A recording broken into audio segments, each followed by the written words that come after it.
Era um tempo antes do tempo. Antes que houvesse homem ou história. Antes que o barro respirasse o sopro de Deus.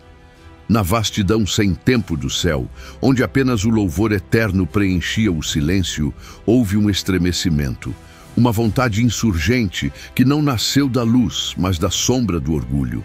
Um anjo, o mais belo, olhou para si mesmo e desejou o trono que só Deus pode ocupar.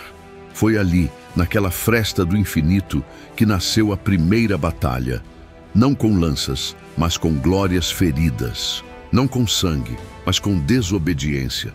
E quando o orgulho tentou subir ao trono do Altíssimo, uma voz cortou os céus como um trovão puro. Micael. Quem como Deus? Esse nome não era apenas um nome, era um grito de fidelidade. Era a espada que não precisava de metal, porque cada letra nele ardia como fogo. Era a resposta do céu à soberba da criatura. Não foi homem, não foi profeta, mas seu nome ecoa nos céus como um grito de guerra. São Miguel Arcanjo, o primeiro defensor da glória divina, o capitão dos exércitos do Senhor. Aquele que, ao ser chamado, desceu como relâmpago para lançar o inimigo nas profundezas. E desde então, onde quer que haja trevas, ele surge. Não para aparecer, mas para proteger. Feche os olhos e imagine um campo de batalha invisível. Imagine orações como flechas, lágrimas como escudos, silêncios como clamores. Nesse campo, um guerreiro se ergue com espada flamejante. Ele não fala, mas o inferno treme quando ele se move. Em hebraico, seu nome é uma pergunta. Mi kamvoka baelim. Quem é como Deus entre os poderosos? Mas para os humildes, seu nome é resposta. Para os desesperados, é escudo. Para os que vivem o combate interior, é promessa. São Miguel não é adorado. É venerado como servo fiel. Não toma para si a glória. Ele a devolve ao trono. Ele existe para lembrar aos anjos, aos homens e aos demônios, que só um é Senhor. E esse Senhor não divide sua glória com ninguém. Por isso, o nome de Miguel não se pronuncia com pressa. É como uma oração com espada, um suspiro de combate, uma muralha que se ergue quando tudo parece ruir. É por isso que, até hoje, milhares de vozes repetem: São Miguel Arcanjo, defendei-nos no combate, porque a batalha continua, e a cada geração o inimigo retorna com novas máscaras. Mas o defensor permanece o mesmo, fiel, silencioso, vencedor. Bem-vindo ao canal Histórias do Sagrado.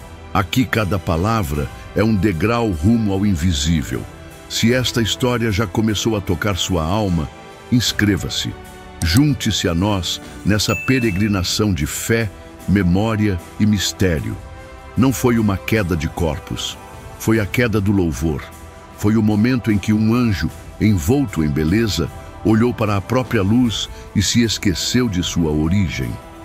Lúcifer, o portador da luz, era esplendoroso entre os espíritos criados. Dizia-se que sua voz ressoava como música e sua presença era como o amanhecer.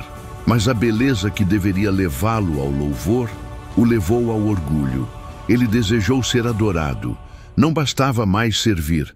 Ele queria o trono, o incenso, o domínio. A criatura quis ser criador. E então, no mais alto dos céus, surgiu a primeira divisão. Não de espaço, mas de intenção. Não de forma, mas de adoração.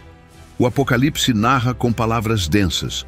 Houve uma batalha no céu. Miguel e seus anjos combateram contra o dragão. Apocalipse capítulo 12, versículo 7. O inimigo não era apenas Lúcifer, mas o princípio da revolta, da soberba, da autonomia sem obediência. E Deus, que tudo vê, não precisou intervir com a força. Bastou uma ordem silenciosa, e ela veio por Miguel. O arcanjo não questionou, não hesitou. Ergueu sua espada, símbolo de verdade, e bradou o nome que era sua missão. Quem como Deus? Foi nesse instante que o céu conheceu o que é justiça. A justiça não destrói, separa. E os anjos que escolheram seguir a rebelião foram lançados para fora. E o grande dragão foi precipitado, a antiga serpente, chamado Diabo e Satanás, o sedutor do mundo inteiro. Apocalipse capítulo 12, versículo 9. Imagine o silêncio após a queda, o eco da ausência, o espaço antes cheio de cânticos, agora marcado por uma ausência ardente. Na terra ainda não havia homem, mas já havia guerra, e os céus, embora puros, tinham conhecido a escolha.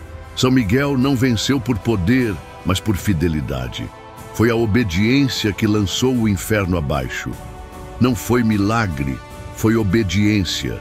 E o que se iniciou ali não terminou. Porque o mesmo espírito de revolta que caiu do céu desceu à terra. E o combate espiritual começou a ser travado nos corações humanos. Por isso, quando invocamos São Miguel, não pedimos apenas por proteção, pedimos por fidelidade, para não cairmos como Lúcifer, para lembrarmos a cada tentação de orgulho. Quem como Deus?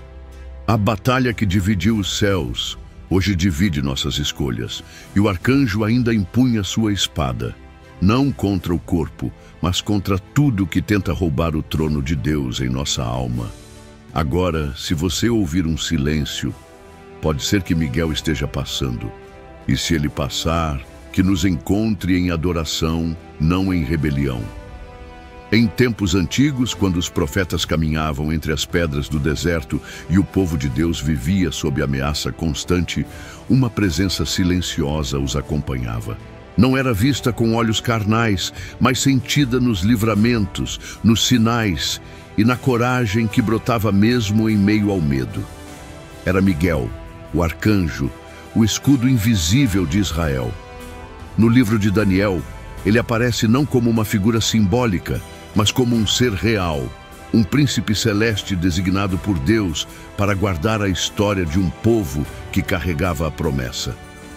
Naquele tempo se levantará Miguel, o grande príncipe, que vela pelos filhos do teu povo. Daniel capítulo 12, versículo 1. Na visão do profeta, Miguel surge como o defensor dos últimos tempos, mas sua ação já se fazia sentir nas sombras da história.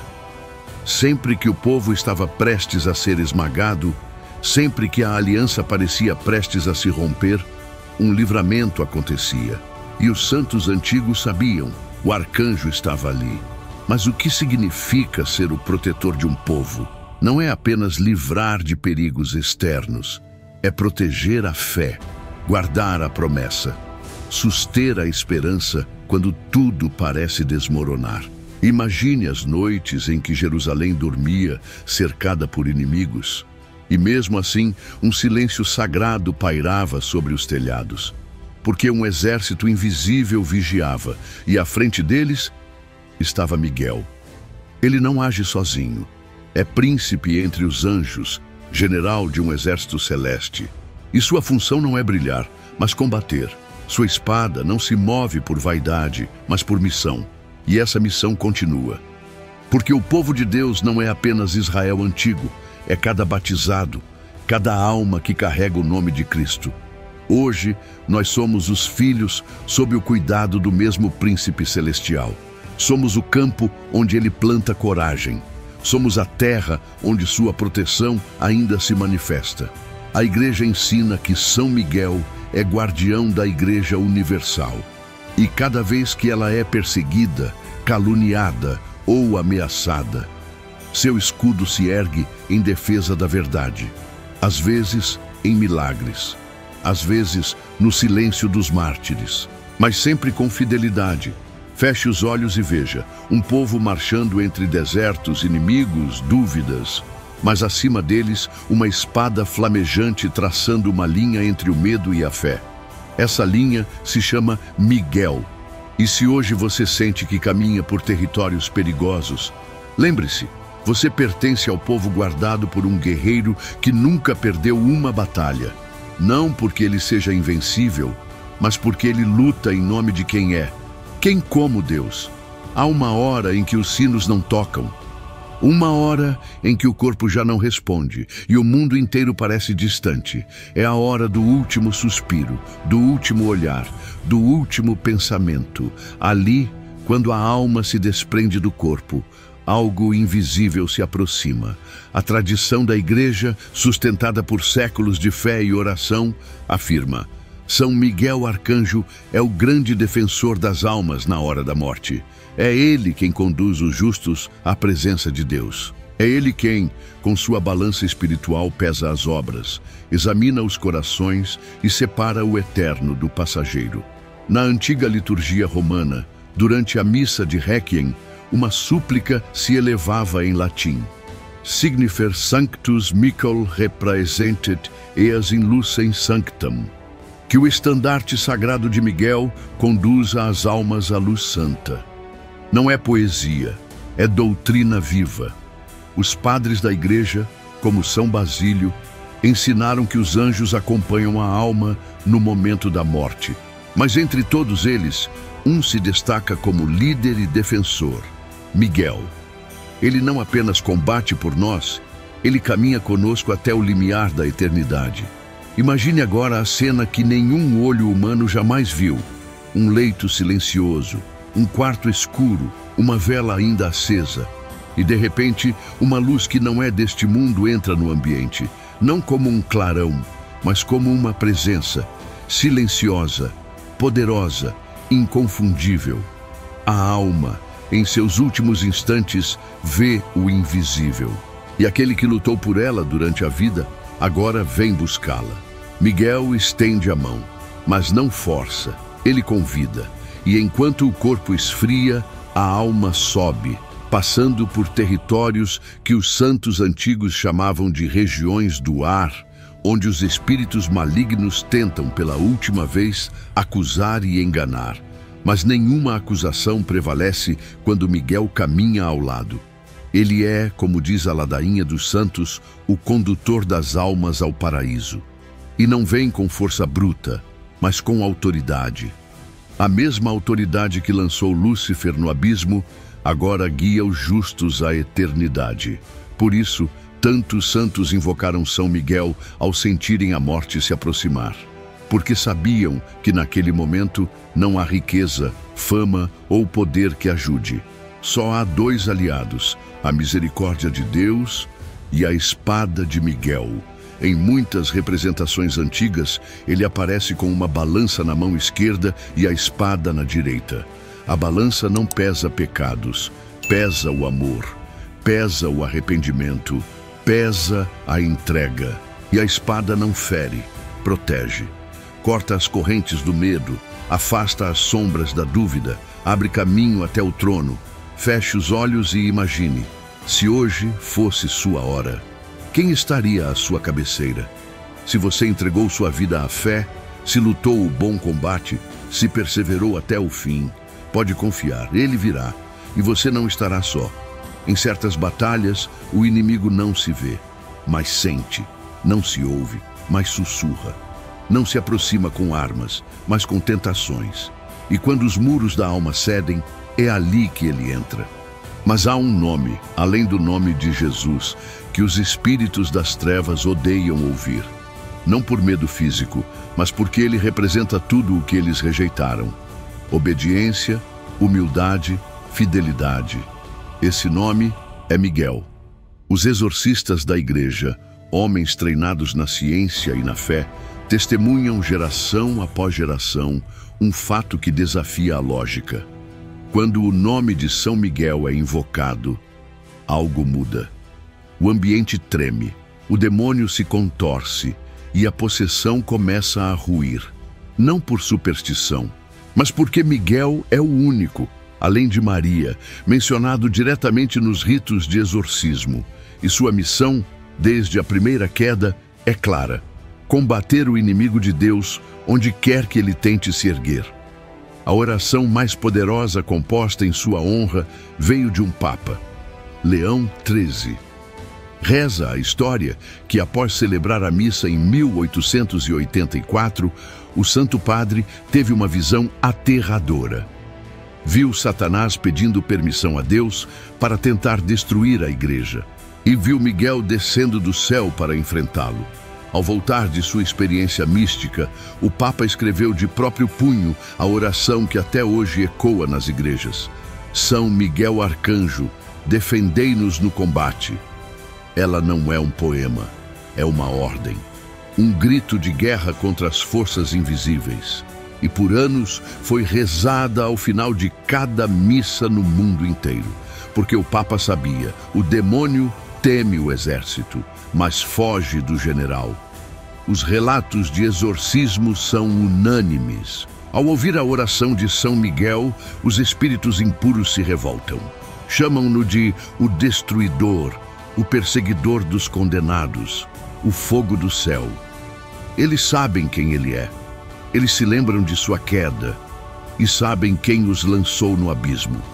São Miguel não luta com palavras. Ele aparece, e onde ele aparece, a luz vence. Imagine agora um exorcismo, um padre diante de uma pessoa atormentada, a sala escura, o ar pesado.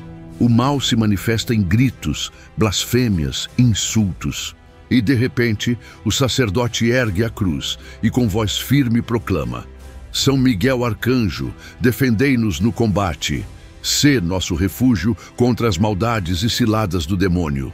Naquele momento, o invisível se rasga. Não é teatro, é guerra. E o arcanjo, fiel à sua missão, se manifesta. Não em carne, mas em autoridade. Ele não vem para impressionar, vem para libertar. E assim como no princípio, quando o orgulho quis tomar o céu, hoje, nos cantos mais escuros da alma humana, Miguel ainda brada: quem como Deus? Na costa da Normandia, onde o mar se retira como quem se curva diante do sagrado, uma montanha se ergue solitária, coroada por uma abadia que parece tocar o céu. Vista de longe, parece flutuar entre nuvens e marés. Mas aquela rocha não foi apenas escolhida por sua beleza, foi apontada pelo céu. No ano de 708, o bispo Aubert de Avranches teve uma visão. Um ser resplandecente apareceu em sua cela. Não era um homem, não era um sonho. Era Miguel, o príncipe das milícias celestes. E ele não veio com símbolos de paz, mas com uma ordem firme, que se construísse ali, naquele monte isolado, um santuário em sua honra. Aubert hesitou. Era ousado demais, difícil demais, perigoso demais. Mas a visão voltou, e na terceira aparição, Miguel tocou a fronte do bispo, e ali deixou uma marca que o acompanharia até a morte. Não foi milagre, foi obediência. Assim nasceu Mont Saint-Michel, a montanha do arcanjo. Por séculos, foi ponto de peregrinação, fortaleza espiritual, refúgio de monges e sentinela contra as trevas. Construída entre marés que sobem como muralhas líquidas e descem revelando caminhos ocultos, ela simboliza a alma que ora se perde, ora se revela, mas nunca deixa de subir. Os monges diziam que subir à abadia era como subir a Jerusalém celeste. Cada degrau, um combate interior, cada pedra, um lembrete da eternidade. E no topo, uma espada de ouro apontada ao céu, como quem diz: aqui reina o Senhor dos Exércitos. O próprio nome do lugar é uma catequese, Monte de São Miguel, um espaço onde o céu desceu para tocar a terra, e onde a terra precisa se elevar para encontrar o céu. A tradição cristã sempre viu sentido nas alturas. Moisés subiu o Sinai, Elias foi levado ao alto, Cristo foi transfigurado na montanha, e São Miguel aparece onde o horizonte se desfaz e a solidão permite ouvir o que o mundo não diz. Mont Saint-Michel é mais que uma paisagem, é um chamado a subir, a crer, a combater com os pés firmes na rocha e os olhos fixos na luz. E talvez por isso, até hoje, milhares sobem aquelas escadas em silêncio. Alguns por fé, outros por busca. Mas todos sentem que ali algo invisível vigia. Se a sua vida anda em planícies áridas, busque seu monte. Se a alma pesa, suba com Miguel. Porque ele não pediu para ser adorado, Pediu que se edificasse um lugar onde Deus fosse louvado, e talvez seja isso que o mundo precise, menos respostas. Mas montanhas onde a visão é clara e o coração aprende a escutar. A cada geração, a batalha muda de rosto. No princípio, ela foi aberta. Espada contra espada, claridade contra trevas. Hoje, ela se esconde atrás de sorrisos sedutores, ideias brilhantes e distrações constantes. Não há mais trovões, mas há confusão. Não há mais relâmpagos, mas há desânimo. Vivemos no tempo da fumaça, onde o certo parece cinza e o erro se disfarça de bem. E nessa névoa densa que cobre a alma, muitos não percebem que estão em guerra. Não há feridas visíveis, mas há milhões sangrando por dentro. Depressão, vazio, ansiedade, raiva sem causa, perda da fé. Tudo isso são sintomas de uma luta invisível. E é justamente por isso que São Miguel Arcanjo volta com força. Ele, que venceu no céu, agora vigia os combates interiores da terra. E seu escudo não é feito de bronze, é feito de fidelidade. Ele não nos protege de tudo, mas nos protege do que pode nos afastar de Deus. Em tempos antigos, sua oração era rezada ao final de cada missa.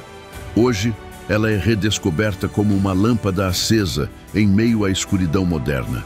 Não é um feitiço, é um lembrete de que o mal existe e de que não estamos desarmados. O Papa Leão XIII a compôs após uma visão sombria sobre a Igreja sendo atacada pelas forças do mal.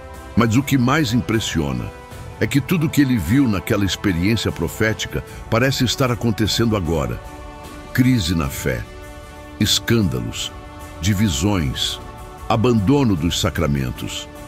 Por isso, a oração de São Miguel ressurge como um grito de resistência. Nos grupos de oração, nas famílias aflitas, nos lares em perigo, seu nome volta a ser pronunciado com força. Como quem chama um general para a linha de frente. Como quem segura a última muralha. Mas essa proteção não é automática. Ela exige aliança, fé viva, desejo sincero de permanecer firme quando tudo em volta desmorona. A consagração a São Miguel não é apenas uma devoção bonita, é um pacto espiritual. É dizer, eu escolho o lado da luz, mesmo quando o mundo inteiro escolhe a sombra. E ele responde, não com milagres visíveis, mas com firmeza interior. Coragem no dia da tentação, paz na hora da angústia, vigilância quando tudo em volta adormece. Se você sente que vive em meio ao caos, saiba, não está sozinho. O céu ainda tem seus sentinelas, e Miguel, o fiel servidor, continua de pé diante de Deus por aqueles que querem lutar até o fim. Alguns nomes iluminam, outros cortam o ar como espada, e há aqueles que não são ditos, mas sentidos, como uma presença que atravessa os séculos, guardando os que ainda resistem. O nome de Miguel não foi dado por um homem. Foi forjado no instante em que o orgulho caiu e a obediência se fez espada. Ele não carrega uma identidade, carrega uma missão: defender o trono do Altíssimo onde quer que ele seja ameaçado. Mas a batalha de Miguel não terminou no Apocalipse. Ela atravessou a história, adentrou os desertos do Antigo Testamento, protegeu a Igreja nascente, silenciou demônios em exorcismos e hoje continua no altar, na alma, no silêncio das escolhas. Há uma verdade que poucos têm coragem de enfrentar. Toda vez que nos colocamos no centro da vida, expulsamos Deus. Toda vez que buscamos glória, controle e aplauso, repetimos a queda do primeiro anjo rebelde. É por isso que Miguel nos inspira, porque sua força não está em dominar, mas em servir. Ele se tornou o maior guerreiro não por se afirmar, mas por se entregar totalmente ao plano divino. No fim, é isso que define os que pertencem à luz, não o brilho exterior, mas a capacidade de se dobrar, de reconhecer que não fomos feitos para governar sozinhos, fomos feitos para adorar. E esse é o combate mais difícil, Adorar quando não há milagres. Adorar quando a oração parece vazia. Adorar mesmo quando o coração não sente, mas crê. São Miguel é o mestre da adoração em combate. Enquanto as trevas rugem, ele permanece firme, olhos voltados para Deus, espada erguida não para atacar, mas para proteger o sagrado. E no dia em que a vida chegar ao seu crepúsculo, quando tudo aquilo que parecia importante desaparecer, quando o corpo silenciar, resta uma pergunta que ecoa como um selo eterno: a quem você serviu? Nessa hora não serão necessários muitos discursos, bastará um gesto, uma inclinação de alma, um nome gravado na eternidade. E talvez, se tivermos vivido com fidelidade, ouçamos passos invisíveis se aproximando e uma mão firme estendida dizendo sem palavras: eu lutei por você, agora venha. Porque no fim, não se trata de vencer, mas de permanecer fiel, como Miguel, como tantos santos silenciosos que fizeram da vida um altar de resistência. Há histórias que terminam com ponto final, mas as histórias do sagrado continuam no invisível. São Miguel não deixou livros, não pregou sermões, não escreveu epístolas, mas sua presença atravessa os séculos como um sopro de fogo, lembrando à alma humana que a verdadeira batalha não se vence com força, mas com fidelidade. Ele não veio para ser admirado, veio para ser seguido na vigilância, na obediência, na humildade de quem escolhe servir quando o mundo inteiro grita por domínio. Se sua alma já sentiu o peso do combate, se já enfrentou noites em que a fé parecia ruir, se carrega lutas que ninguém vê, então você sabe, a espada de Miguel é também sua. E talvez, neste exato momento, enquanto ouve essas palavras, ele esteja aí. Não para livrá-lo da dor, mas para lembrá-lo de que a luz nunca luta sozinha. A oração que o invoca todos os dias diz: defendei-nos no combate. E o combate é este: manter o coração em Deus quando tudo tenta afastá-lo. Que São Miguel Arcanjo vigie seus passos, que sua espada silenciosa abra caminhos entre as trevas e que seu nome continue ecoando, não como um grito de guerra, mas como um lembrete eterno de que toda a glória pertence somente a Deus. Se essa história tocou sua alma, compartilhe. E nos comentários diga: qual batalha sua precisa hoje da presença de São Miguel? E se deseja continuar essa peregrinação por histórias que elevam, inscreva-se no canal Histórias do Sagrado. Aqui, cada palavra é uma ponte entre o visível e o invisível.